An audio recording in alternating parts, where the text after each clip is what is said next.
दोस्तों, पड़ोसी देश बांग्लादेश में आरक्षण के खिलाफ हिंसा और आगजनी में 100 से ज्यादा लोगों के मारे जाने की खबर है।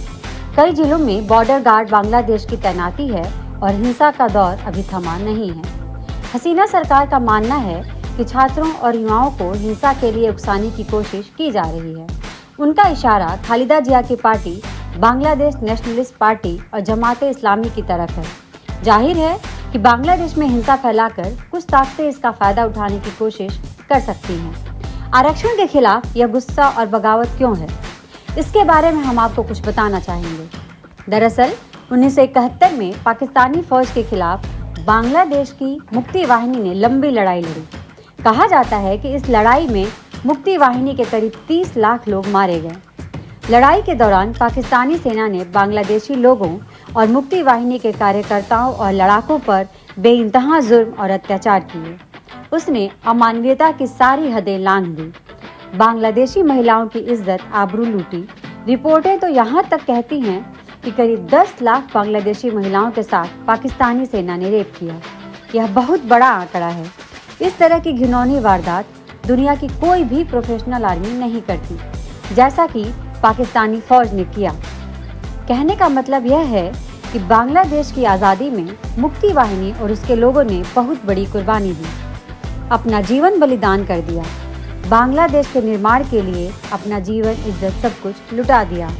भारत की सैन्य मदद और हस्तक्षेप से पूर्वी पाकिस्तान में पाकिस्तान की बुरी तरह हार हुई। भारतीय फौज के आगे उसके 93,000 सैनिकों ने आत्मसमर्पण किया। इस युद्ध में पाकिस्तान को भारत ने ऐसा घाव दिया कि उसकी पट्टी वह आज भी कर रहा है। बांग्लादेश के बन जाने और नई सरकार के गठन के बाद वहां की सरकार ने मुक्ति वाहिनी के स्वतंत्रता सेनानियों को, बच्चों को नौकरियों में आरक्षण देने का फैसला किया। आरक्षण की यह सीमा 30% है। धीरे धीरे इसके खिलाफ लोगों में असंतोष फैलने लगा। उनका कहना है कि ये आरक्षण अब नहीं मिलना चाहिए। बांग्लादेश में बेरोजगारी एक बहुत बड़ा मुद्दा है। युवाओं को नौकरी चाहिए। उन्हें लगता है कि यह 30% आरक्षण उनका हक मार रहा है। धीरे धीरे यह संघर्ष तीव्र हुआ और जैसा कि हर जगह होता है, युवा जब सड़कों पर उतरते हैं और सुरक्षा बलों से जब टकराव होता है तो हिंसा, आगजनी भी होती है। यही बांग्लादेश में और उसके अलग अलग शहरों में हो रहा है। लेकिन बात इतनी भर नहीं है, इसमें कुछ और बातें भी हो सकती हैं। आपको याद होगा कि बांग्लादेश की पीएम शेख हसीना कुछ दिनों पहले चीन दौरे पर गई थी, लेकिन उन्हें अपना ट्रिप छोटा करके अचानक बांग्लादेश वापस लौटना पड़ा। आमतौर पर ऐसा होता नहीं है कि एक छोटे से देश का राष्ट्राध्यक्ष चीन जैसे देश की मेजबानी बीच में छोड़कर वापस चला आए।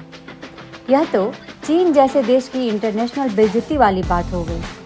कहा जाता है कि चीन के राष्ट्रपति बांग्लादेश के लिए एक बड़ा राहत पैकेज की घोषणा करने वाले थे, लेकिन चीन ने बहुत कम पैसे दिए। दूसरी बात, हसीना को जितना प्रोटोकॉल मिलना चाहिए था वह भी नहीं मिला। बताया जाता है कि अपनी बेटी की तबीयत खराब होने का बहाना बनाकर शेख हसीना वापस बांग्लादेश लौट आईं।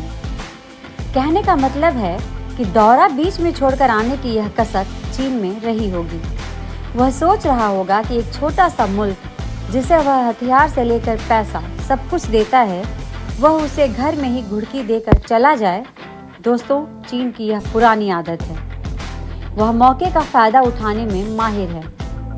तिली जलाकर हाथ सेंकने में उसे बहुत मजा आता है। रिपोर्टों में कहा गया है कि अमेरिकी राष्ट्रपति चुनाव में भी उसने दखल दिया था। रिपोर्टें तो ऐसी भी हैं कि भारत के लोकसभा चुनाव 2024 को भी विदेशी ताकतों ने प्रभावित करने की कोशिश की है। बात यह है कि बांग्लादेश को अस्थिर करने और वहां अराजकता फैलने में किसे फायदा होगा। एक उदारवादी और लोकतांत्रिक मूल्यों के साथ आगे बढ़ने वाली और भारत के साथ दोस्ताना और अच्छे संबंध रखने की मंशा रखने वाली सरकार से किसको दिक्कत हो सकती है। जाहिर है वह पहला देश पाकिस्तान है और दूसरा चीन। 1971 की लड़ाई में मुक्ति वाहिनी के खिलाफ पाकिस्तान था। आज बांग्लादेश को अस्थिर करने में पाकिस्तान और चीन दोनों हो सकते हैं। सोशल मीडिया की ताकत आज कितनी है, इससे हम सभी लोग परिचित हैं। अफवाहें जंगल की आग की तरह फैलती हैं। सोशल मीडिया पर आने वाली जानकारियाँ सही है या गलत, लोग इसकी सच्चाई जाने बगैर उसके बहकावे में आ जाते हैं और बड़ा हिंसक कांड शुरू कर देते हैं। अफवाह फैलाने में चीन की साइबर आर्मी दुनिया में सबसे आगे है। हम यह नहीं कह रहे कि आरक्षण के खिलाफ बगावत चीन के इशारे पर शुरू हुई या हिंसा शुरू कराने के पीछे उसका हाथ है। हम यह कह रहे हैं कि हो सकता है इस हिंसा को फैलाने के लिए पैसा और खाद पानी चीन से ही मिला हो। बांग्लादेश में अगर शेख हसीना की सरकार जाती है तो वहाँ पर कट्टरपंथी इस्लामिक ताकतें सत्ता में आएंगी। ये कट्टरपंथी ताकतें सत्ता में आने के लिए कितनी बेताब हैं, इसे बांग्लादेश चुनाव के समय देखा गया। बांग्लादेश में यदि सत्ता बदलती है तो इसका फ़ायदा किसे होगा, यह बताने की तो ज़रूरत नहीं है। हमारे इस वीडियो को शेयर, लाइक और चैनल को सब्सक्राइब जरूर करें। धन्यवाद।